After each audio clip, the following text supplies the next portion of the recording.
ma ta'aqabatil layali wal ayyam. Amma ba'd, fattaqullaha ayyuhal muslimun, fa innahu qad fazal muttaqun. Ya ayyuhallazina amanu taqullaha haqqa tuqatih wa la tamutunna illa wa antum muslimun. Ikhwani wa akhwati fillah, ma'asyiral hadirin wal hadirat, alhamdulillah, segala puji hanya milik Allah Subhanahu wa taala yang senantiasa memberikan taufik, hidayah dan karunia kepada kita, khususnya di petang hari ini, di hari Kamis. Kita diizinkan Allah Subhanahu wa taala berada di rumahnya ini, dan di waktu yang fadil ini insyaallah doa mustajab di saat antara asar dengan maghrib. Mudah-mudahan Allah Subhanahu wa taala menjadikan kita hamba-hambanya yang senantiasa bersyukur kepadanya dan mengharapkan ridhanya. Amin. Selanjutnya selawat dan salam sama-sama pula kita haturkan dan doakan untuk Nabi junjungan alam, Nabi kita Muhammad alaihi afdhalus salati wa atammus salam. Mudah-mudahan hidayah beliau, sunnah beliau senantiasa menghiasi jalan kita, dan diberikan oleh Allah Subhanahu wa taala kita pemahaman yang benar terhadap ajaran Nabi kita yang semuanya pasti benar. Semoga diberi pula kita kekuatan oleh Allah Subhanahu wa taala untuk mengikuti kebenaran dengan dalil-dalilnya dan menjauhi kebatilan dengan segala syubhatnya. Amin ya rabbal alamin. Ikhwani wa akhwati fillah, kembali kita diperjumpakan Allah melalui kitab atau melalui wasiat Imam Abul Walid Al-Baji rahimahullah ta'ala, seperti yang kita sebutkan pada pertemuan-pertemuan berikut sebelumnya, bahwa ini wasiat imam kepada anaknya dengan harapan mereka menjadi penerusnya, menjadi ulama rabbaniyin, ulama yang berilmu dan beramal, yang jauh daripada syubhat dan hiyan. Dan kita pun insyaallah mengambil manfaat dari wasiat ini. Semoga kita pun bisa membenahi diri seperti yang terdapat dalam wasiat ini. Qala rahimahullah ta'ala, wa iyyakuma wa qira'ata syai'in minal mantiqi wa kalamil falasifah, fa inna dhalika mabniyun 'alal kufri wal ilhadi wal bu'di 'anis syari'ati wal ibad. Hati-hati kamu berdua, jangan sampai atau jauhilah membaca yang berkaitan dengan ilmu mantiq dan perkataan para ahli filsafat. Ini berat bagi kita nih, karena ini sudah ya wajib ini. Nah, ya gitu, ini kata Imam Al-Baji. Sabar dulu ya, apa alasan? Alasan beliau, fa inna dzalika mabniyun 'alal kufri wal ilhadi wal bu'di 'anis syari'ati wal ibad. Alasannya adalah karena pada umumnya perkataan itu, ilmu ini pada dasarnya dibangun di atas kekufuran dan pengingkaran serta jauh dari syariat. Serta jauh dari syariat dan menjauhkan orang pula dari syariat. Ini kata Imam Al-Baji rahimahullah ta'ala. Benar apa salah nih ya? Hah? Kalau kita melihat beberapa kasus dan fenomena yang terjadi di negeri kita yang kita cintai ini, yang banyak atau yang pernah melakukan hal-hal yang di luar kepatutan, seperti menghina Tuhan atau mencela atau menista Al-Quran, bahkan Allah Subhanahu wa Ta'ala, adalah mereka yang bergelut dengan ilmu ini. Seperti pernah terjadi ya, mahasiswa yang bertakbir dengan bunyi anjinghu akbar. Nasallallahu alaihi. Ini juga dari jurusan filsafat. Ada pula dosen yang mengatakan menulis nama lafzul jalalah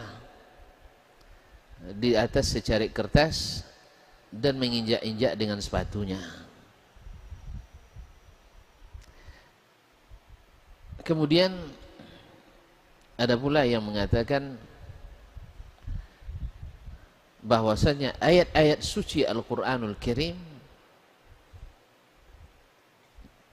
itu bukanlah perkataan Allah Subhanahu wa Ta'ala, dan lain-lainnya. Oleh itu Imam Al-Ghazali rahimahullah, kenal? Imam Al-Ghazali kenal? Enggak. Namanya siapa? Enggak kenal. Namanya paling mudah dihafal. Muhammad bin Muhammad bin Muhammad bin Muhammad bin Muhammad Abu Hamid Al-Ghazali. Gini. 5 kali namanya Muhammad semua. Ayahnya Muhammad, datuknya Muhammad, datuk ayahnya Muhammad, datuk-datuknya Muhammad, datuknya Muhammad. Masya Allah ya. Jadi Muhammad bin Muhammad bin Muhammad bin Muhammad bin Muhammad Abu Hamid Al-Ghazali rahimahullah At-Tusi. Kunyahnya Abu Hamid. Beliau sangat cerdas dan sangat ahli di bagian bidang filsafat dan ilmu kalam, sehingga beliau bergelar Hujjatul Islam. Hujjatul Islam, hujjahnya Islam, karena dengan ilmunya yang tinggi tersebut, dengan kecerdasan yang luar biasa itu, kenyudusannya, dia menjadi benteng bagi pemikiran Islam menurut orang.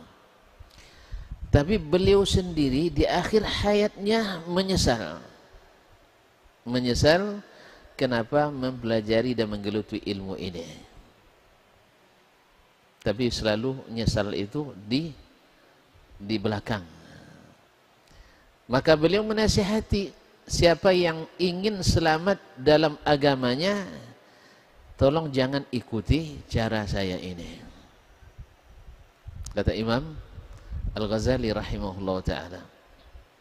Imam Al-Ghazali wafat tahun 505 Hijriah. Demikian pula dengan Imam Syafi'i sebelumnya. Imam Syafi'i wafat tahun 200? Tidak tahu juga. 204 Hijriah. Juga memfatwakan haramnya mempelajari ilmu ini. Ibnu Salah juga mengatakan demikian, dan masih banyak. Oleh itu pendapat Imam Al-Baji ini bukanlah pendapat yang aneh dan ganjil di kalangan ulama ahli sunnah wal jamaah. Mereka adalah mengatakan karena sesungguhnya asal ilmu ini dari kekufuran. Artinya dari orang-orang yang tidak beriman. Dari mana asalnya? Dari Yunani kuno. Siapa datuknya? Ajuaris. Aristoteles. Dia hanya memiliki 3 murid terkenal, yaitu Uwo Plato, ya, Onga Sokrates, dan Udo Alexander Agung. Mereka inilah yang menjadi bapaknya filsafat dunia itu. Dan mereka sudah ada sebelum Islam datang. Dan Nabi SAW tidak pernah menganjurkan umatnya untuk belajar ilmu ini. Tidak pernah menganjurkan umatnya mempelajari ilmu ini. Andainya bermanfaat dan dia sudah ada, Nabi menganjurkan. Jadi mudaratnya lebih banyak. Jadi kata Imam Al-Baji, fa innahu mabniyun 'alal kufri wal ilhadi, dia bangun di atas kekufuran dan ilhad, yaitu mengingkari mulhid, wal bu'di anis syariah, dan jauh dari syariat. Kenapa demikian kaum muslimin? Karena ilmu ini tidak mendahulukan atau tidak mengakui sesuatu kecuali yang sesuai dengan logika. Tapi logikanya mereka bukan logika yang logis. Menurut logika. Kalau tak sesuai, maka ditinggalkan. Maka yang pertama yang membawa umat ini menyimpang dari Islam, itu lahirnya pemahaman Mu'tazilah yang mempertuhankan akal, di mana mereka tidak mengakui keunggulan wahyu. Bagi mereka wahyu itu adalah ciptaan Allah Subhanahu wa taala. Bila bertentangan dengan akal, maka ditinggalkan wahyu, didahulukan akal. Sehingga banyak di antara syariat yang ditolak olehnya. Cahaya. Karena tidak sesuai mata itu terbatas. Demikian juga dengan akal kita. Akal itu sangat terbatas. Makanya wahyu lebih luas. Bila tak termakan oleh kita, berarti bukan masalah yang tidak masuk akal. Akal kita itu yang sempit. Akal kita itu yang sempit. Saya bisa bantu masukkannya. Siapa yang tidak masuk akal, nanti saya bisa bantu memasukkannya. Ya terpaksa, tapi izinkan saya ngorek-ngorek yang kotor-kotor di dalamnya. Sakit memang. Ada orang tekilir kan, gimana bawa tukang urut. Apa itu Ustaz, masnya obatnya 1 cuma Pak katanya. Tahan sakitnya. Tahan sakit. Kalau tidak tahan sakit tidak sembuh. Demikian dengan akal itu. Kalau nak masuk, tahan juga, harusnya periksa dulu apa isinya. Kalau isinya banyak virus, terpaksa ada di endoskopi dulu ya. di sinar laser dulu. Ya seperti Umar radhiyallahu taala anhu, ada seseorang yang meragukan takdir di masanya. Oleh Umar diberikan ayat tak masuk. Disuruh dia baca hadis tak masuk. Akhirnya pakai apa? Pakai cambuk. Pakai cambuk. Setelah dicambuk pergi. Besok balik lagi. Belum sembuh juga, dicambuk lagi. Belum sembuh lagi, dicambuk lagi. Sampai yang ketiga dia bilang, ya Amirul Mukminin, kalau nak bunuh saya bunuh aja lah. Tapi sakit saya dah sembuh. Sakit saya dah sembuh. Karena terapinya terpaksa terapi berat. Karena penyakitnya berat. Abdullah bin Abbas radhiyallahu taala an, pernah juga datang seorang pemuda kepadanya. Menurut saya tak masuk akal katanya sebagian. Oleh Abdullah bin Abbas, pemuda ini Yong, ya, tengok depan tuh, siapa tuh? Masih di PKM. Oh ini nampaknya Bang Eris nih, Bang Eris. Tengok lagi sampai ke Ma'had Asrama Putra, udah kabur nih. Tapi tengok-tengok langkahnya Bang Ardi nih katanya. Iya kan? Ada Ardi dah. Hah? Pas di Pulau Cina, udah golap, udah ada nampak lagi. Kan padang pasir kan, jauh mereka. Siapa itu? Tidak terdata lagi. Orangnya ada apa enggak? Orangnya ada apa enggak? Ada. Cuman kita tak kenal lagi. Pasalnya apa? Pandangan mata kita terbatas. Berarti kata beliau, sebagaimana pandangan matamu terbatas, wahai anakku, demikian pula akalmu juga terbatas. Nah, gimana kita nak menjadikan patokan benar dan salah itu bersandarkan pada akal telanjang saja, tak didukung dengan dalil. Disinilah letaknya kerusakan ilmu ini. Disinilah letaknya kerusakan ilmu ini. Sehingga banyak orang menafikan sifat-sifat Allah Subhanahu wa taala dengan alasan tak masuk akal. Perlu contoh? Perlu contoh? Saya takut Tuhan kesakitan nanti. Oh, kesakitan. Misalnya ada sebagian karena ilmu ini menurutnya tak masuk akal, Allah dalam hadis Nabi yang sahih muttafaq alaih disebutkan bahwa Allah setika tinggal sepertiga malam terakhir turun ke langit dunia atau langit pertama, yaitu tanda kemurahan Allah menjemput doa kita. Siapa yang berdoa aku kabulkan, siapa yang minta ampun aku ampunkan. Iya kan? Jelas? Taib. Menurut mereka tak masuk akal. Main akal lagi ya, tak masuk akal. Kenapa? Berarti kalau seandainya Allah pindah ke langit pertama, berarti aras tinggal, aras kosong. Ada sifat lain mengatakan Ar-Rahmanu 'alal arsyis tawa.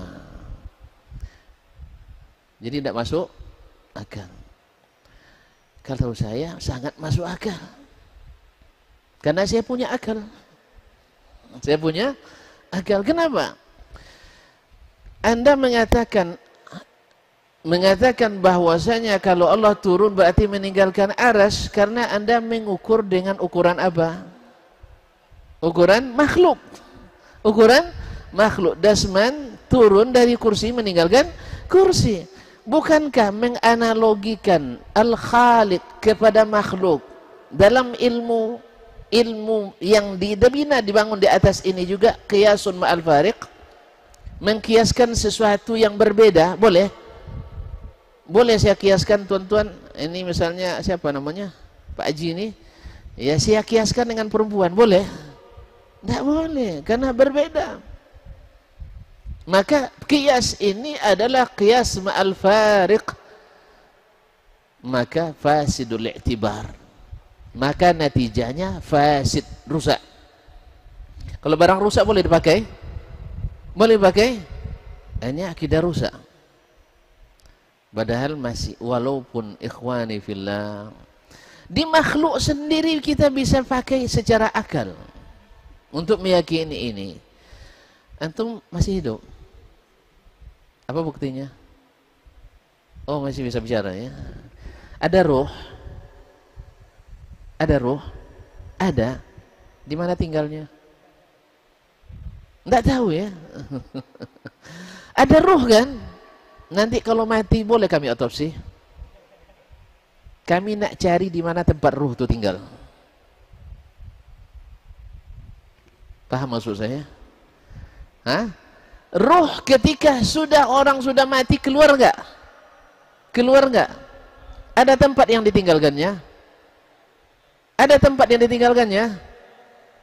Maka saya minta nanti di otopsi diperiksa. Di mana, lubang mana ruh kemarin? Enggak ada meninggalkan tempat, ikhwan. Walaupun dia keluar tapi tidak meninggalkan tempat. Ini pada makhluk saja terjadi. Jelas? Tidak ada tempat yang dikosongkannya. Iya enggak Ustaz? Baik, antum punya akal? Boleh kami hilangkan akalnya? Hah? Akal itu ada apa enggak? Ada enggak?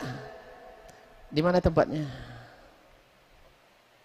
Khilaf di antara para ahli filsafat. Ikhtilaf di antara ahli filsafat. Ada yang mengatakannya di hati, ada yang mengatakannya di di otak. Ada yang mengatakannya di dengkul. Ini pas sedang marahnya. Dan ada ahli filsafat yang mengatakan buah diletaknya, mohon maaf ya, di kemaluan. Ada yang mengatakan begitu. Pasalnya orang kalau sudah ikut syahwat, hilang akalnya katanya. Ya. Ada yang mengatakan begitu, bukan saya ya. Saya bukan ahli filsafat memang. Tapi dah pandai lah. Kaum muslimin dan muslimah dirahmati Allah SWT. Nah, bila akal itu hilang, tolong periksa tempatnya di mana. Nggak ada kan? Jadi bahasa bahwa sesuatu bila pergi meninggalkan sesuatu tempat, ini adalah kias yang tidak benar. Karena di makhluk sendiri ada sesuatu yang pergi tidak meninggalkan bekas. Iya? Ada? Tidak meninggalkan tempat, iya kan? Contohnya ruh tadi. Makanya saya katakan, tak ada akidah ini yang tak masuk akal. Kalau tak masuk akal karena apa? Karena ada tersumbat. Karena atau terlalu padat isinya dengan yang lain-lain. Akibat daripada ilmu ini lagi. Akibat daripada ilmu ini lagi. Sehingga terjadilah berbagai penyelewengan akidah yang sayangnya banyak kenanya. Atau boleh dikatakan mayoritas korban daripada ilmu ini. Sehingga ketika kita bawakan ayat-ayat Al-Quran, hadis-hadis Nabi, kita dijauhkan daripadanya dengan alasan tak masuk akal, tidak sesuai logika, ini tidak sesuai dengan akidah, keyakinan umumnya masyarakat dan sebagainya. Kenapa? Karena masuk ilmu al-falasifah, ilmu mantiq tadi. Padahal di zaman Nabi SAW semua ini bisa mereka terima. Demikian juga dengan syariat-syariat yang lain. Ikhwani kaum muslimin. Wa innama, ini dia jelaskan alasannya. Wa innama uhadzirukuma min qiraatiha ma lam taqra' min kalamil ulama. Saya hanya melarang kalian, mengingatkan kalian jangan membacanya selama kalian belum mendengarkan, belum membaca pendapat para ulama.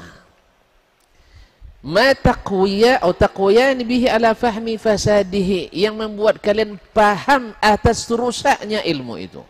Jadi bukan untuk memakainya, paham akan rusaknya ilmu itu. Makanya Imam Asy-Syafi'i rahimahullah ta'ala mengatakan, hukmi fi ahlil kalam, menurut saya hukum yang patut untuk ahlil kalam adalah antusawwada wujuhuhum, mukanya dipenuhi arang, thumma yusaqu bihim fil aswaqi wat turuqat, kemudian diseret di jalan-jalan dan di pasar-pasar, lalu dikatakan yunada alaihim hadza jazaa'u man taraka kitaballah wa sunnata Rasulillah sallallahu alaihi wasallam wa aqbala 'ala al-kalam. Ini adalah balasan bagi orang yang meninggalkan kitabullah dan sunnah Rasulullah sallallahu alaihi wasallam dan mendahulukan ilmu kalam. Makanya kalau datang Syafi'i hari ini, kalian pasti tidak mau mazhab Syafi'i nampaknya. Kalau datang Imam Asy-Syafi'i sekarang, nampaknya tidak mau ikut mazhab Syafi'i. Kadang rupanya tidak salah gitu kan. Kaum muslimin dan muslimat, jadi selama kalian belum membaca, mempelajari perkataan para ulama tentang rusaknya ilmu itu, wa dha'fi subahi, dan lemah subuhatnya, wa qillati tahqiqihi, dan karena tidak lemah tahqiqnya, lemahnya penelitiannya, makhafata yasbiqa ila qalbi ahadikuma, karena saya takut akan masuk lebih dulu ke dalam hati salah seorang kalian, min subahi tamwihim, subuhat-subuhat yang mereka pasarkan itu. Ma la yakunu indahu minal ilmi ma yaqwa bihi ala raddih, padahal dia belum memiliki ilmu yang cukup untuk menolak subhat tersebut. Dan rata-rata kita adalah orang yang lemah. Seperti kata sebagian ulama Abu Bakar Al-Barbahari menyebutkan, innal quluba dha'ifah wal fitanu jallabah. Hati-hati kita ini lemah, dan fitnah subuhat itu keras tarikannya. Jadi saya melarang kalian, wahai anakku, jangan mempelajarinya, sebab kalau kalian belum berilmu yang cukup untuk menolak subuhat itu, kalian termasuk yang terjatuh dan terjerumus ke dalam subuhat tersebut. Karena asalnya subuhat, asalnya adalah subuhat. Apa tadi asal subuhat? Segala sesuatu yang tak sesuai dengan akal mesti disesuaikan dengan akal. Berarti berapa banyak syariat yang tak sesuai dengan akal, ya ikhwan? Misalnya bagi akal ibu-ibu, bapak-bapak nikah 4 orang kan tak boleh, kan tak masuk akal kan? Coba tanya bu ibu, masuk akal tak ya? Pasti tak masuk akal. Iya kan? Lalu ditolaklah ini.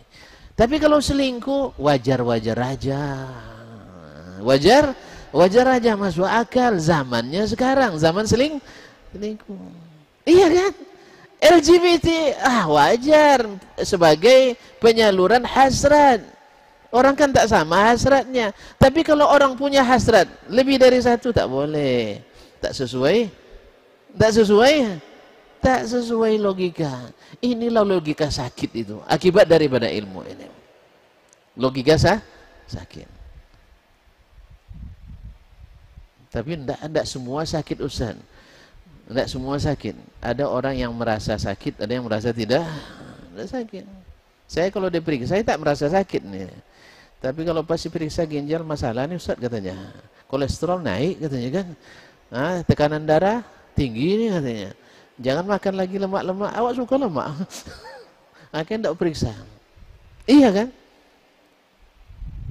Kan dan itu. Sebagian kan tak merasa memang. Dia dalam keadaan tidak benar, tapi tak merasa dia dalam kesalahan. Ada enggak? Ada kita yang tak merasa? Ada. Maka terkejut ketika dikasih saya tahu. Ada seorang ustadz yang dia itu sudah masuk ke seluruh aliran atau banyak aliran yang terkenal. Ini. Masuk dia. Bahkan sudah sampai pada tingkat tertinggi. Bisa manggil arwah. Kan hebat nih kan. Bisa manggil orang yang dalam kubur. Saya belum bisa loh. Saya masih rendah masih ilmu saya. Dia bisa manggil arwah. Baru Ahad kemarin dia cerita selesai kajian pagi. Dia cerita sama saya. Saya panggil ibu bapak saya Ustaz. Hadir persis, suaranya sama, orangnya sama. Saya panggil lagi guru kami yang berasal dari Paris. Pariah mana? Dia panggil. Datang, udah mati puluhan tahun yang lalu, datang. Hebat ya? Emang enggak?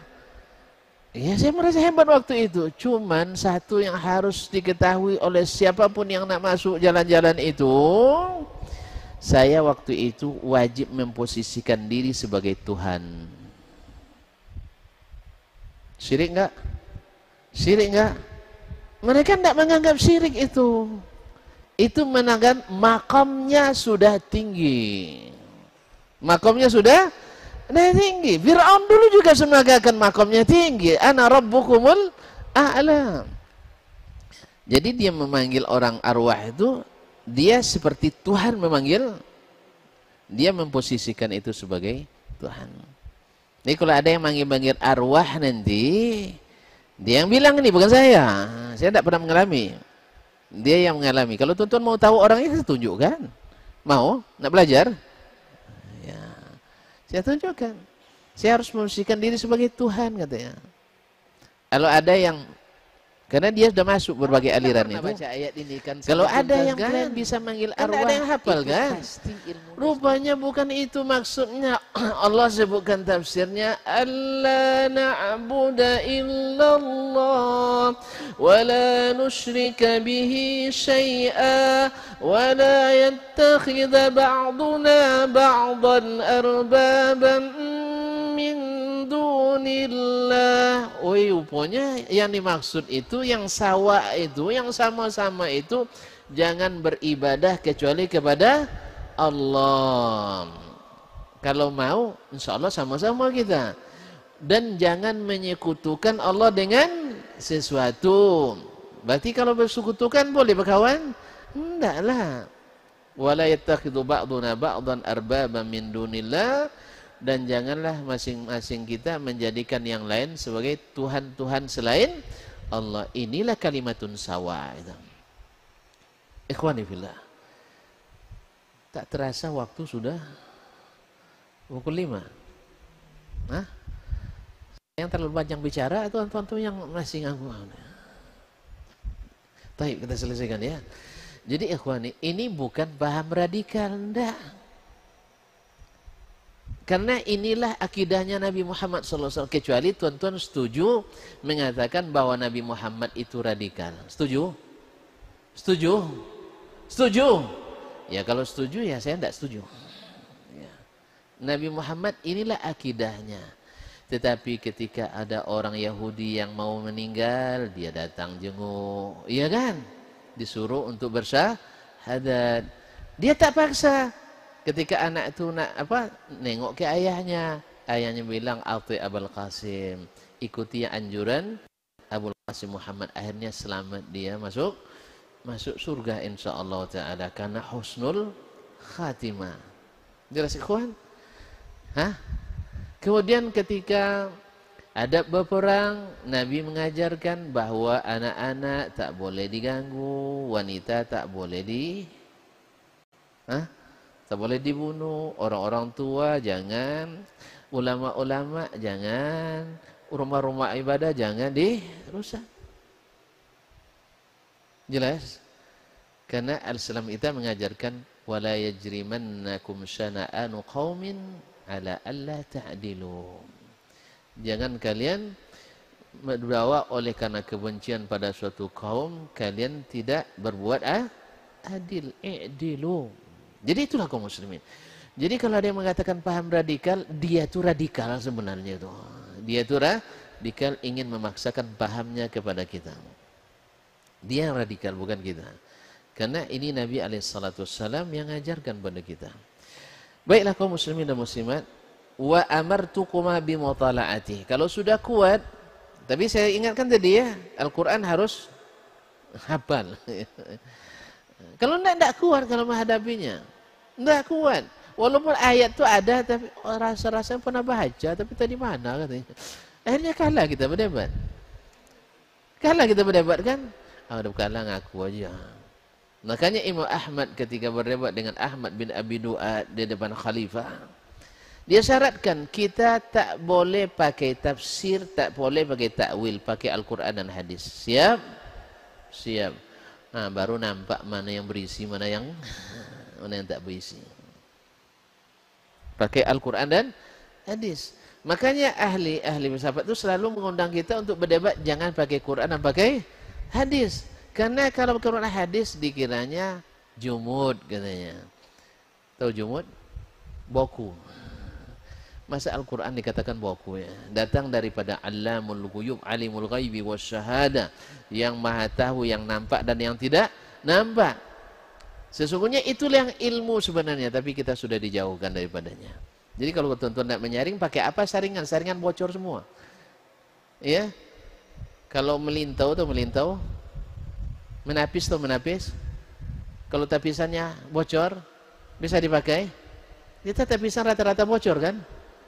Rata-rata bocor, maka kita kalah. Saya selalu katakan ya ikhwan, kita ini sebenarnya punya yang lebih dari semua orang, tapi karena kita mengekor ke orang, ekonomi pakai ekonomi orang, kalah lagi kita. Iya enggak? Kalau riba, mana yang menang? Yahudi juga. Akhirnya kita jadi dibawa ketiak terus. Politik, ngekor lagi sama orang. Akhirnya kalah lagi kan? Karena sistemnya sistem demokrasi. Demokrasi produk mereka. Kalah lagi kita. Apa lagi? Produksi, ngekor lagi sama orang. Akhirnya kita kalah terus. Kalau mau menang, jangan ngekor ya. Jangan ngekor. Masa depan di jalan ngekorin lagi. Kan depan di jalan semua nih. Umur udah tua pula. Jangan ngekor. Nah. Afwan. Litatahaqqaqa dha'fahu wa dha'fal mu'taqidi lahum. Tapi tujuannya kalian mempelajari itu bukan untuk ngikutinnya, tapi supaya kalian tahu kelemahan ilmu itu dan kelemahan orang yang berkeyakinan pakai ilmu itu. Tadi sudah kita contohkan ya, bahwa selalu pakai analogi yang keliru. Analogi yang keliru. Membandingkan Allah dengan makhluk. Berarti tasbih jadinya. Berarti menyerupakan Allah dengan makhluk. Disitulah letak kesalahan ilmu ini, kaum muslimin. Warakakatal mughtarri bihi, dan kelemahan dan kerancuan orang yang tertipu dengan ilmu ini. Ini kan selalu digambarkan kaum muslimin, siapa yang hanya berpegang pada Al-Quran dan Sunnah sesat. Kata Nabi SAW, taraktu fikum amraini ma in tamassaktum bihima lan tadillu ba'di. Aku tinggalkan pada kalian dua perkara. Bila kalian pegang teguh keduanya, kalian tak sesat. Mana yang kita ikutinya? Kata Nabi tidak sesat, kata orang sesat. Mana yang perlu diikuti? Hah? Jelas ikhwan. Sebagian orang mengatakan mengikuti Al-Quran dan Sunnah. Cukup dengan Al-Quran dan Sunnah akan sesat. Kata Nabi, mengikuti Al-Quran Sunnah kalian selamat. Mana yang benar? Mana yang benar? Perkataan Nabi. Dia perkataan ini sebenarnya perkataan sesat. Nah, katakan tidak sesat. Kalian katakan sesat. Tuan-tuan beriman pada Nabi atau pada orang? Wih, beriman pada Nabi atau pada orang? Pada Nabi. Nabi katakan bila kalian berpegang teguh kepadanya, kalian tidak sesat. Selamanya. Selamanya. Sebagian orang mengatakan, kalau kitab dan hadis saja dibaca, Ustaz sesat kita, katanya. Gimana itu? Mana yang diikuti? Nabi atau orang? Nabi atau orang? Ya Nabi alaihissalam. Cuman kalau kita tak paham, tentu kita bertanya pada yang paham. Itulah gunanya para ulama kita. Baik dipahami secara mazhab maupun tanpa mazhab. Tanpa mazhab bukan berarti tak mempelajari ulama mazhab. Jangan salah paham ya. Sebagian orang, kalau tidak berarti tidak pakai mazhab Syafi'i, tidak mazhab Hambali. Tidak. Semuanya dipelajari. Cuman kita tak terpaku dengan satu mazhab. Dipilih. Tapi pilih jangan yang paling enak. Ini kan paling enak dicari. Tidak betul itu. Karena seperti kata Sulaiman bin Tarkhan At-Taimi, dia katakan, Iza tabi'ta, iza akhasta bi rukhsati kulli alimin, ijtama'a fika syarru kullu. Kalau kamu pilih rukhsah setiap ulama, berkumpullah padamu segala keburukan. Pemikiran orang yang memakai ilmu itu. Wa annahum min aqbahil makhariq wat tamwihat. Dan bahwasanya teori itu adalah yang seburuk-buruk pelanggaran dan syubhat. Wujuhil hiyali wal khuza'bilat, dan seburuk-buruk bentuk hilah. Hilah itu artinya dalih. Wal khuza'bilat, dan kelemahan-kelemahan yang dicari-cari. Allati yaqtaru biha man la ya'rifuha, yang orang tidak kenal dengan keburukan itu, terpedaya olehnya. Dia mengira itulah ilmu yang sebenarnya. Wa yasta'dhimuha man la yumayyizuha, menganggap itulah yang paling hebat bagi orang yang tidak mengenalinya. Walizalika idza haqqaqa man ya'lamu ahad minhum wajadahu 'ariyan minal ilmi ba'idan anhu. Oleh sebab itu, bila ada orang berilmu yang berdebat berhadapan dengan mereka, pasti akan ditemukan orang ini tidak berilmu, jauh daripadanya. Seperti yang dilakukan oleh Abdul Aziz Al-Kinani dengan Hafs Al-Fard, Imam Asy-Syafi'i dengan Hafs Al-Fard, Ahmad bin Hanbal dengan Ahmad bin Abi Du'ad, dan Ibnu Taimiyah dengan yang lain-lainnya. Ketika mereka berdebat pakai ilmu, nampak tidak berilmunya. Karena apa? Karena main di sini semua.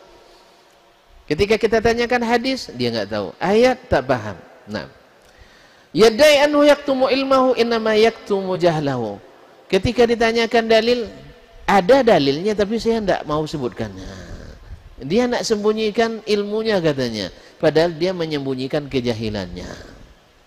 Sebab kalau disebutkan ayatnya, pasti katakan, oh itu ndak itu pahamnya mas, bukan itu pahamnya. Kenapa? Karena Rasul mengatakan begini, Nabi mengatakan begini.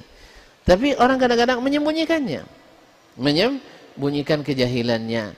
Dengan apa? Dengan mengatakan ada tetapi barangnya tidak dikeluarkan. Wa huwa yanimmu alaihi, dan sikapnya itu mengisyaratkan kepada itu. Wa yarumu ayyasta'ina bihi wa huwa yu'inu alaih, dan dia sebenarnya ingin dengan pendapatnya itu memenangkan diri, tapi dialah sebenarnya yang dikalahkan oleh ilmunya itu. Wa qad ra'aitu bi Baghdad wa ghairiha madidai minhum hadha sya'an, saya sudah saksikan langsung di Baghdad. Coba bayangkan dari Madrid, sampai ke Baghdad, jauh apa dekat? Jauh. Itulah Abul Walid Al-Baji. Jadi dia ngomong ini, ikhwani billah, akhwati billah, bukan tidak berpengalaman. Dia dari Spanyol sana, Andalus. Spanyol tahu? Spanyol dia tahu, Madrid tahu. Gara-gara Real Madrid nih.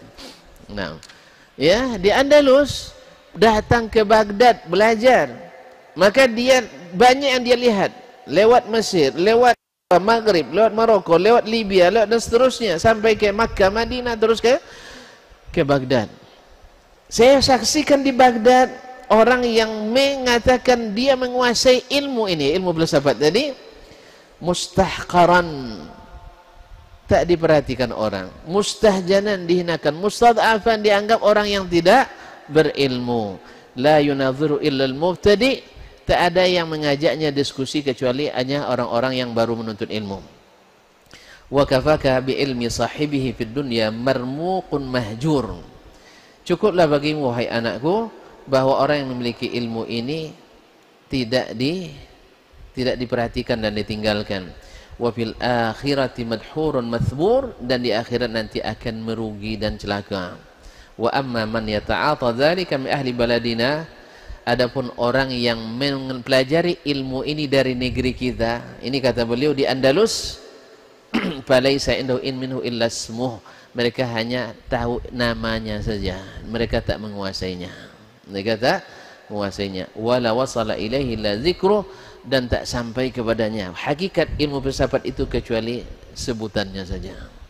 Ini kata Abul Walid Al-Baji rahmatullahi alaih kepada kedua anaknya, yang intinya adalah mereka, atau dia mengingatkan anaknya jangan terlibat dengan ilmu-ilmu yang manfaatnya sangat-sangat tidak jelas dan mudaratnya sangat-sangat jelas.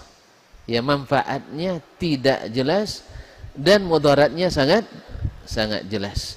Mudah-mudahan Allah Subhanahu wa taala memberikan kita ilmu yang bermanfaat daripada kitab dan sunnah Nabi alaihi salatu wasallam, diberikan pemahaman yang benar dan kekuatan untuk mengamalkannya, dan dijauhkan dari pemahaman yang salah dan diberikan kekuatan untuk menghindarinya. Amin ya rabbal alamin. Ini pendapat Imam Abul Walid Al-Baji rahimahullahu ta'ala. Kalau ada yang mendiskusikan silakan. Nah, ada pertanyaan?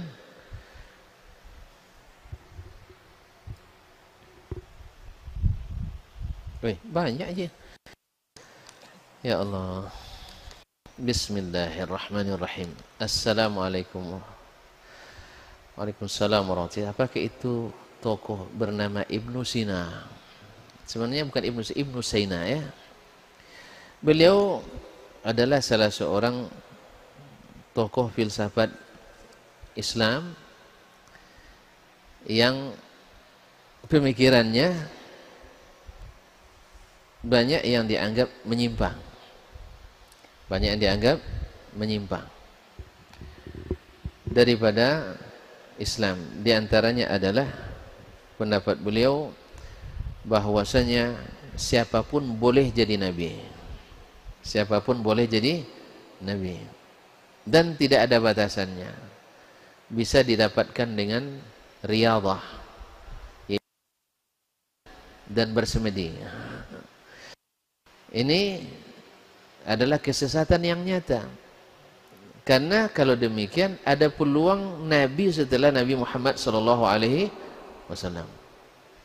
Dan menurut Islam bahwa kenabian itu adalah pilihan. Wa rasulan, dan rasul-rasul yang kami pilih, kata Nabi, kata Allah Subhanahu wa taala, bukan atas pilihan sendiri. Bukan atas pilihan sendiri. Kemudian beliau juga teridentifikasi tidak mengakui adanya takdir. Ini juga paham orang-orang Qadariyah. Yang Qadariyah ini berasal dari agama Nasrani. Diambil dari seorang Nasrani namanya Susan. Dan masih banyak yang lain, sehingga sebagian ulama menganggap Ibnu Sina sudah keluar dari Islam. Tetapi kenapa dia paling terkenal sehingga banyak rumah sakit namanya Ibnu Sina? Karena kita mengenal para tokoh ini karena pertama dia dengan ilmu kedokteran yang dimilikinya. Padahal kita dalam Islam banyak ahli-ahli kedokteran, tetapi kenapa Ibnu Sina yang dimasyhurkan? Karena potensi dia sebagai pemikir. Orang-orang barat mengagumi seseorang karena dia pemikir. Karena dia mikir. Maka siapapun yang pernah belajar ke barat secara langsung atau tidak langsung pasti lebih kagum pada pemikir. Karena menurut mereka pemikir itu lebih berkembang. Ulama tidak berkembang. Jelas? Ulamanya ilmunya itu ke itu aja katanya. Kalau pemikir ilmunya berkembang. Paham tuan-tuan? Jadi kalau ada yang dewakan pemikir karena memang belajar dari pemikir. Dan siapa yang mengagumi ulama, mereka pasti belajarnya pada ulama. Tentu yang jadi pewaris Nabi pemikir Pak atau para ulama? Ya ikhwan, yang jadi pewaris Nabi itu pemikir atau ulama? Ulama. Berarti kita ikut Nabi atau ikut pemikir? Ikut Nabi. Berarti kita harus belakang ulama, bukan di belakang para pemikir. Karena pemikir itu banyak yang sesat. Banyak yang sesat. Nah, Ibnu Sina adalah salah satunya. Imam An-Nawawi pernah pengalamannya sendiri. Sewaktu dipinjamnya kitab Al-Qanun yang merupakan kitab kedokteran yang terkenal, dia bawa ke rumah, rusak hafalannya. Dia cari-cari apa dosa yang saya lakukan. Orang dulu kan dosanya kan sedikit, jadi gampang ditemukan. Kalau awak dosanya berimpit, jadi payah nyari apa dosa saya ya katanya. Karena saking banyaknya, susah nyarinya. Orang dulu ndak gampang dicari dosanya, karena dosa dikit, iya kan? Sama kalau duit tonton banyak, susah nyari di mana ya. Tapi kalau duitnya dikit, dalam sepatu ada juga. Ikhwani fillah, Imam Nawawi cari apa dosanya, rasanya nggak ada.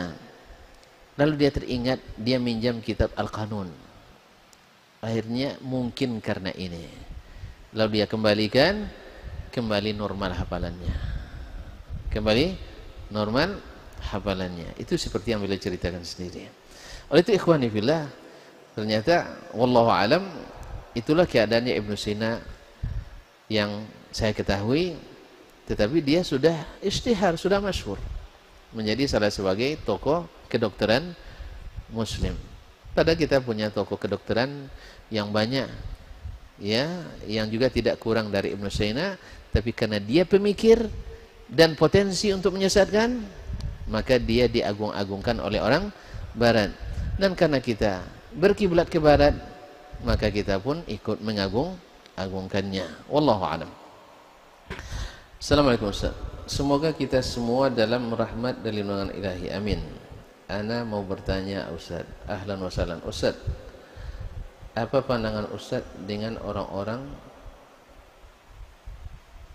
apa ini? Apa pandangan Ustaz dengan Syekh Rabi'? Wih, tidak baguslah apa namanya, membicarakan orang ya. Ustaz, apa pandangan Ustaz dengan video apa nih? Video, gambar dan TV. Ini banyak sekali pertanyaannya, sensitif pula ya. Siap mendengarkannya. Ikhwani fillah, Allah Subhanahu wa taala sering mengingatkan, ya ayyuhallazina amanu alaikum anfusakum la yadurrukum man dhalla idza ihtadaitum. Sibukkanlah kalian dengan diri kalian sendiri. Orang nak menyimpang, nak lurus, selama kalian tetap lurus, dapat hidayah, tidak berpengaruh pada kalian. Oleh itu jangan menjadi tujuan kita mencari siapa yang sesat, tapi carilah siapa yang selamat. Karena yang sesat banyak. Nabi katakan umat ini akan terpecah menjadi 73 golongan. Yang selamat cuma satu. Cari yang selamat itu apa cirinya? Kata Nabi SAW, orang yang beragamanya seperti aku dan sahabatku hari ini menjalankan agama. Pegang itu erat-erat. Pegang itu erat-erat. Jangan terpengaruh dengan subuhat. Karena subuhat banyak. Kalau gitu nanti banyak yang tak boleh. Siapa bilang? Alhamdulillah masih banyak yang boleh. iPad masih boleh, iPhone masih boleh, semua masih boleh. Siapa yang bilang tak boleh? Anda jangan salah paham. Ya, jelas kaum muslimin. Jadi utamakan mencari mana yang benar. Adapun orang-orang ini seperti Syekh Bakar bin Abdullah Abu Zaid mengarang buku kitab At-Tasnif Bainadh Dhanni wal Yaqin, yaitu mentasnif orang, memilah-milah orang antara dugaan semata atau karena ada bukti. Dan pada umumnya selalu terjadi dugaan yang tidak benar. Karena pakai analogi tadi, kalau duduk sama orang Cina berarti jadi orang Cina, atau berbicara dengan ahli bid'ah jadi ahli bid'ah, belanja sama orang kafir jadi orang kafir.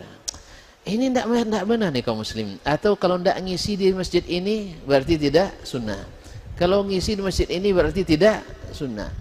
Ini tidak jadi alat, tidak patokan. Yang menentukan seorang itu di jalan istiqamah adalah ilmunya, amalannya sesuai dengan kitab dan sunnah, sekalipun dia ikut jemaah kita atau tidak, ikut pengajian kita atau tidak. Makanya ketika menafsirkan Al-Firqatun Najiyah, Imam An-Nawawi menyebutkan tidak mesti pada jenis orang tertentu. Mungkin di petani ada, di orang pasar ada, di muhandisin, para insinyur ada, di ahli-ahli yang lain ada. Kaum muslimin dan muslimat dirahmati Allah SWT, itu yang saya ketahui. Allahu alam. Allahu alam. Adapun hizbiyin, sururiyin, ikhwaniyin, saya dapat gelar itu semuanya. Saya dapat gelar hizbi, dapat gelar ikhwani, dapat gelar sururi, dapat gelar salafi, dapat gelar wahabi, sufi, semua ada sama saya. Alhamdulillah, lulus rupanya semuanya. Itu kan? Lulus semuanya. Sufi saya juga, hizbi saya juga, ikhwani saya juga, salafi saya juga, wahabi saya juga. Berarti hebat saya dong. Sertifikatnya keluar semua. Ya. Ini tidak berpengaruh sedikit pun pada amal saya. Dan maka lihatlah bagaimana saya dengan ilmu dan amalannya. Itu yang menentukan. Tidak dengan fulan syanu. Karena hari ini kita tidak seperti pada ulama jarh wa ta'dil dulu. Ulama jarh wa ta'dil itu ketika diingatkan kepada Allah nangis dia. Tapi kalau sekarang ini diingatkan pada Allah, marah-marah sampai kita menangis buatnya. Iya. Ulama dulu seperti Yahya bin Ma'in ketika dikatakan kepada jangan-jangan orang yang kita sebut dhaif, matruk, kadzab ini sudah masuk surga dia ya Imam. Nangis dia terisa-isa. Kalau kita, Ustaz jangan sembarang nyambui Ustaz tuh ini kan. Nah, kamu ini jangan ikut di sini lagi kan ya. Sampai nangis kita dibuatnya. Diingatkan jangan bicara menghibah orang ini. Makanya pendapat-pendapat ini banyak merek-merek ini ditempelkan tanpa sepengetahuan orangnya. Sepengetahuan orang tidak tahu dia hizbi tapi digolong hizbi. Orang tidak tahu dia sururi tapi dia di golongan sururi. Dia tidak tahu dia wahabi digelar wahabi. Makanya saya katakan saya sudah dapat gelar ini semua. Ya, silakan tuan-tuan lihat aja apakah saya hizbi, berarti hizbullah insyaallah. Kalau ikhwani, ikhwanul muslimin, bukan ikhwanus syayatin. Ya. Kalau sururi kan menyenangkan. Insyaallah saya berusaha menyenangkan. Ya Ustaz, Wahabi suka memberi. Nah, saya usahakan pula suka memberi. Apa lagi? Ada yang kurang lagi? Sufi. Nah, saya suka memang sufi itu kan dari kulit domba. Saya suka makan domba. Jadi kaum muslimin dan muslimat dirahmati Allah SWT. Tentang Syekh Rabi adalah termasuk guru saya. Beliau walaupun tak pernah ngajar di kuliah, tetapi guru tidak langsung. Saya pernah berkunjung ke rumahnya dan pernah mengambil ilmu darinya dari kajian-kajian di fakultas. Karena saya dulu muazzin fakultas. Ini muazzin internasional. Nah, iya, karena kan kalau sudah yang pesertanya orang dari seluruh dunia, kan muazzinnya internasional kan. Nah, itu. Nggak main-main SK dari dekan itu. Berebut orang nak jadi muazzin tuh, saya yang terpilih. Iya, ada kawan dari India, Pakistan, dia nak jadi muazzin, akhirnya saya terpilih. Itu. Jadi saya yang pegang kunci ini semua. Jadi tuan-tuan yang di masjid ini harus berbahagia. Saya dulu juga kayak gini. Nanti lama-lama antum di gini dulu duduk, saya duduk di situ nanti insya Allah. Saya yang siapkan mikrofonnya. Beliau adalah seorang ulama kenamaan, tetapinya ada ya, manusia tidak ada yang lengkap.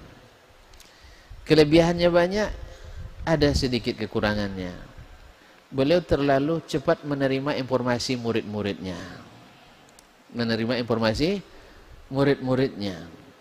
jadi yang bikin masalah sebenarnya murid-murid ini mengadukan syekh ini kepadanya, dan beliau karena memang semangatnya menegakkan sunnah, akhirnya menyalahi sunnah. Akhirnya kadang-kadang menyalahi sunnah karena gulu dalam menyikapi masalah, termasuk menyalahi sunnah Nabi SAW. Adapun masalah video, gimana tuh, kenapa pakai video? Ya, makanya ditanyain. Nah, video itu adalah bukan melukis, bukan menggambar. Dia adalah gambar kita aslinya. Yang dilarang adalah meniru.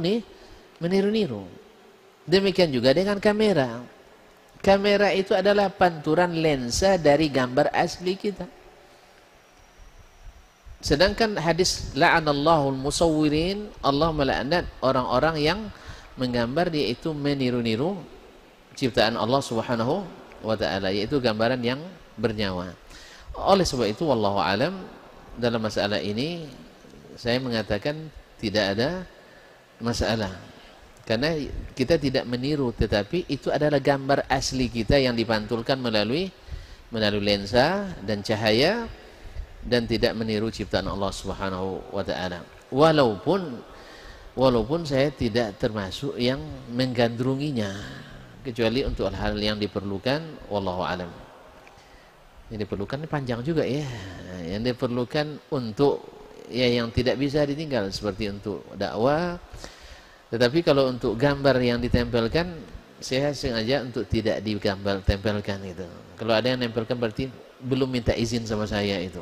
Anda mungkin pula saya robek pula setelah ditempelkan kan. Nah, Anda ingin pindah ke kampus lain Ustaz? Oh jangan. nanti kami sedih ditinggal. Karena ana di fakultas banyak dosen-dosennya yang memiliki syubhat yang begitu banyak dan bahaya. Kalau antum sudah tahu itu syubhat, berarti sudah berilmu. Berarti tidak apa-apa, catat saja syubhatnya itu dan jangan dimasukkan ke dalam pikiran kita. Ana minta nasihat Ustaz, apakah yang harus ana lakukan? Ya kalau pindah ngurus surat-surat. Kalau tidak pindah, seringlah ada di majelis ilmu. Sering ada di majelis ilmu dan minta perlindungan kepada Allah dalam setiap saat, jangan sampai dikenakan syubhat. Apakah pindah atau tetap bertahan? Antum pindah ke mana? Pindahnya kemana dulu? Di tempat yang baru ada syubhat atau tidak? Kalau ada juga syubhatnya sami mawon. Ya. Tapi kalau memang tempatnya steril tak ada syubhat, ya itu pilihan antum. Tapi saya sebagai dosen di sini tetap menginginkan antum tetap bertahan di sini, bersama-sama kita di sini kan. Mudah-mudahan suatu saat nanti Allah melapangkan ilmu bagi kita dan dijauhkan dari syubhat-syubhat yang ada. Karena memang hari ini kan seperti kata Nabi, baina yaday sa'ah yabsul jahlu wa yaqillul ilmu. Ketika dekatnya datang kiamat, yang banyak itu kejahilan, yang sedikit itu ilmu. Tapi tetap ada. Makanya karena kejahilan yang banyak, otomatis orang suka yang kurang ilmu, suka yang pada kejahilan. Maka syubhat subur di masa-masa kejahilan itu.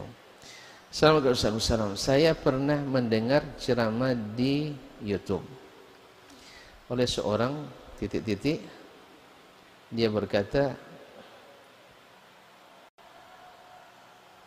mengenai Allah turun di sepertiga malam. Bagaimana mungkin, sedangkan waktu kita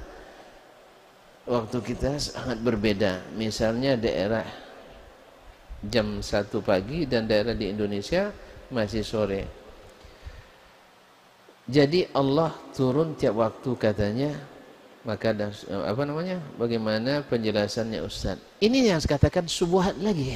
Ini namanya syubhat. Kenapa antum mengukur turunnya Allah dengan turunnya kita,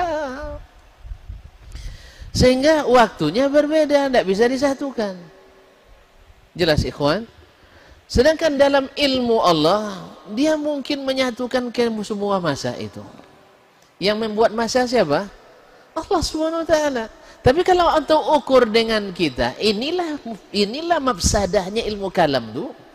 Inilah mafsadahnya ilmu filsafat itu. Akhirnya Al-Qur'an dan hadis jadi tidak benar jadinya.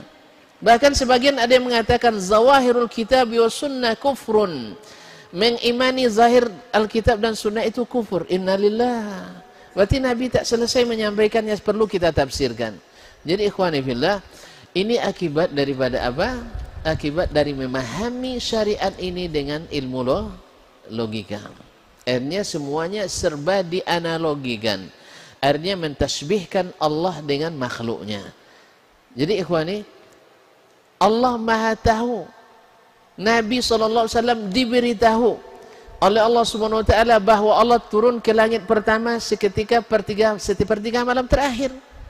Bagaimananya tak disebutkan, itu urusan Allah, jangan urusan kita. Urusan kita adalah bangun di sepertiga malam terakhir. Kalau urusan turun itu bukan urusan kita. Makanya kadang-kadang urusan ini tak jadi bangun. Tak jadi bangun. Kerja orang diurus, kerja kita tak selesai. Kita disuruh untuk sholat, bukan disuruh untuk ngurus bagaimana turunnya Allah. Kita tidak punya hak apa di situ, tidak ada wewenangnya. Maka imanilah seperti yang disampaikan. Inilah kebenaran. Nabi tak mungkin menyampaikan dengan bahasa-bahasa yang tidak dipahami. Ini akibat lagi ilmu kalam. Nah, akhirnya kelam semua jadinya. Assalamualaikum. Maaf, pertanyaan di luar bagian, tidak boleh lah. Salah satu syarat masuk surga tanpa hisab itu tidak minta ruqyah. Apakah maksud meminta ruqyah di hadis tersebut? Apakah semua ruqyah atau hanya ruqyah syirkiyah? Mohon jelas. Ikhwani fillah, Nabi mengatakan kalau minta, kalau diruqyah jangan dilarang. Cuman kan syarat, salah satu syaratnya kan, syarat yang lain tak terpenuhi, itu belum. Sudah terpenuhi atau belum? Jadi yang dimaksud adalah tidak meminta ruqyah. Bukan hanya ruqyah syirkiyah, bukan ruqyah syirik aja, ruqyah yang syar'i saja dia tak minta. Kenapa apa? Disebut alasannya karena wa ala rabbihim yatawakkalun, karena tingginya tawakal mereka kepada Allah Subhanahu wa taala. Jadi ikhwani fillah, kan disebutkan dalam hadis Ukasyah 70.000 orang umat ini masuk surga tanpa hisab dan tanpa azab. Mudah-mudahan kita masuk. Amin ya rabbal alamin. Assalamualaikum warahmatullahi wabarakatuh. Assalamualaikum warahmatullahi wabarakatuh. Apakah harus wajib? Apakah harus wajib? Ini rancu ya. Sebab harus dalam bahasa fikih dulunya itu mubah. Wajib itu mesti dilakukan. Memiliki satu pegangan dari salah satu mazhab dari 4 imam mazhab. Bagaimana dengan pengertian taklid pada satu ulama? Bagaimana dengan kedua hal tersebut? Ikhwani fillah, ulama mazhab tak satu pun yang menyuruh menyuruh kita taklid kepadanya. Kenapa kita maksakan kita taklid? Seluruh mereka menyuruh kita mengikut Rasulullah SAW. Tetapi apakah boleh kita memakai mazhab? Dianjurkan. Khususnya di zaman ini, karena kita tak paham bahasa Arab. Pandai cito bahasa Arab tapi paham tak? Iya. Ya, tak paham kita. Nah, usah Arab pandai tapi tak pandai bahasa Arab. Maka kita boleh memahami melalui mazhab, tetapi tidak wajib terpaku pada satu mazhab. Tidak wajib terpaku mazhab. Adapun ini bagi penuntut ilmu. Adapun bagi yang tidak penuntut ilmu, orang awam, dia juga tidak mesti bermazhab. Dia ikut ustadz, buya, kiai yang dia percayai, berilmu. Dia taklid kepada orang itu sampai dia mengetahui ilmu. Kalau dia dapat ilmu ternyata bertentangan dengan kiainya, wajib dia tinggalkan kiainya. Sebab apa? Kiainya salah, mungkin karena itu yang sampai kepadanya, dia tak berdosa. Kita sampai kepada kita ilmu, kita berdosa meninggalkan ilmu. Wallahu alam. Adapun perkataan sebagian yang mewajibkan mesti taklid pada mazhab, ini adalah perkataan yang marjuh, perkataan yang lemah. Wallahu alam.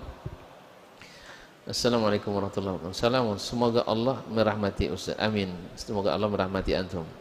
Ustaz, saya pernah membaca buku sejarah.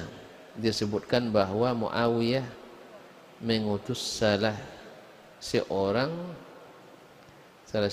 untuk membunuh Hasan bin Ali dengan racun. Apakah itu benar? Ini fitnah. Ini fitnah. Untuk mengetahuinya tak ada sanadnya kecuali dari kalangan Syiah. Oh, Syiah raja pendusta. Syiah raja pendusta. Ini tak ditemukan dalam riwayat manapun kecuali riwayat Syiah. Oleh sebab itu tak perlu percaya. Kok ada dalam buku sejarah kita, Ustaz? Buku sejarah kita banyak mengadopsi sejarah Barat. Barat 80% mengambil dari referensi Syiah. Jelas? Jadi buku sejarah kita akhir-akhir ini banyak ditulis merujuk referensi Barat. Lihat aja nanti di daftar referensinya, daftar pustakanya. Karena rata-rata ahli sejarah kita tidak pandai bahasa Arab. Pandai bahasa Arab tidak ngerti pula buku kitab Arab. Akhirnya bahasa Inggris diambil. Akhirnya diambil bahasa Inggris dari orang Barat. Orang Barat, pusat studi Islam di Barat, 80% bahannya dari Syiah. Disertasi doktor di Universitas Baghdad pada tahun 83 kalau saya tidak salah. Ini hasil penelitiannya. 80% lebih propaganda. Pusat studi Islam di Barat, 80% bahannya dari Syiah. Seperti disertasi doktor di Universitas Baghdad 3 kalau saya tidak salah. Ini hasil penelitiannya. 80% lebih propaganda Barat dalam pusat-pusat studi Islam di Barat berasal dari referensi Syiah Rafidhah. Pahamlah kita. Nah. Assalamualaikum warahmatullahi wabarakatuh. Afwan, sedikit melenceng dari tema. Apakah demo ada dalam Islam? Dan pendemo itu membuat poster-poster, tulisan-tulisan yang menjelek-jelekkan pemerintah. Apa hukum semua itu? Ikhwani billah, tidak ada larangan nas secara tekstual untuk demo, tidak ada. Dan tidak ada pula perintah untuk itu secara nas dalam syariat. Kemudian yang ada adalah cara memberikan nasihat kepada pemerintah. Memberi nasihat memang dianjurkan oleh Nabi SAW untuk menyampaikannya secara sendiri-sendiri atau secara rahasia. Betul. Itu betul. Tetapi kalau menuntut hak atau menuntut ditegakkannya aturan, ini bukan menasihati, ini adalah mendukung pemerintah. Maka selama nas yang sharih tidak ada melarangnya, maka wallahu alam selama terjaga adabnya menyampaikan aspirasi itu tidak terlarang, wallahu alam. Ini masalah khilaf sajalah. Bagi yang mengatakan tidak ada secara mutlak, tidak ada dalil yang sharih dan sahih dalam masalah ini. Sedangkan yang membolehkan juga dalil yang sahih juga tidak ada yang sharih dan sahih. Tapi yang ada adalah beberapa sahabiat pernah datang ke Nabi SAW mengadukan para suami mereka. Nabi mengakomodir tanpa melarang mereka untuk berkumpul, menyampaikan aduan mereka kepada Rasulullah SAW. Sekarang kita misalnya seperti kasus kemarin menyampaikan kelakuan salah seorang tersangka ya, melakukan pelecehan terhadap kitab suci Al-Quran. Jalur hukum sudah dilalui, melalui kepolisian, melalui kejaksaan, melalui Jaksa Agung, melalui Mahkamah Agung, tak tembus. Sudah diutus ke menteri, tidak tembus, tak selesai. Ke Pak Presiden juga tak selesai.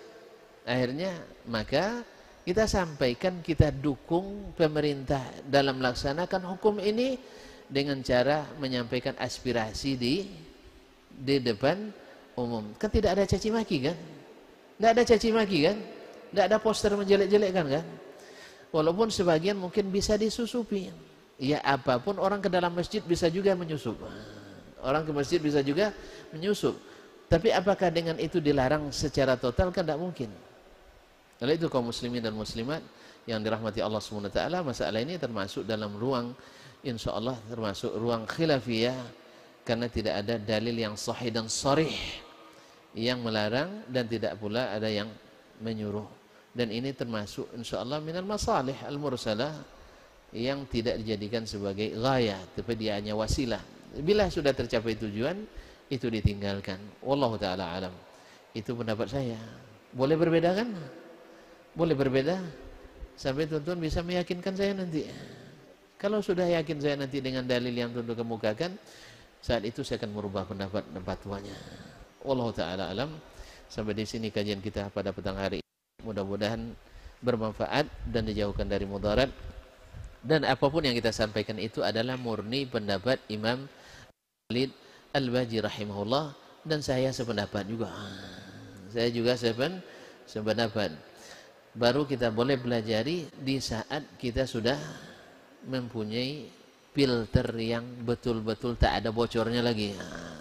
Tapi kalau masih bocor-bocor, maka hindari, karena banyak sekali ranjau dan tipuan di dalamnya.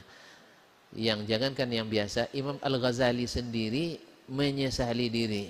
Kenapa dia menghabiskan waktu untuk itu dan menasihati kita untuk tidak memasukinya. Karena kata beliau, siapa yang masuk jalan ini berujung pada keraguan dan kegalauan. Maka akhirnya beliau meninggal dalam keadaan membaca kata Sahih Bukhari, seperti yang disebutkan oleh Imam Az-Zahabi. Dalam waktu meninggalnya, kitab Sahih Bukhari ada di atas dadanya. Rahimahullahu al-Imam Al-Ghazali rahmatan wasi'ah. Amin ya Rabb. Allahumma taqabbal minna innaka antas samiul alim wa tub alaina innaka antat tawwabur rahim. Allahumma allimna ma yanfa'una wanfa'na bima 'allamtana innaka antal alimul hakim. وزدنا علما يا رب العالمين. اللهم بك أمسينا وبك أصبحنا وبك نحيا وبك نموت وإليك المصير. أمسينا وأمسى الملك لله لا حول ولا قوة إلا بالله وسبحانك اللهم وبحمدك أشهد أن لا إله إلا أنت أستغفرك وأتوب إليك. Wassalamualaikum warahmatullahi wabarakatuh.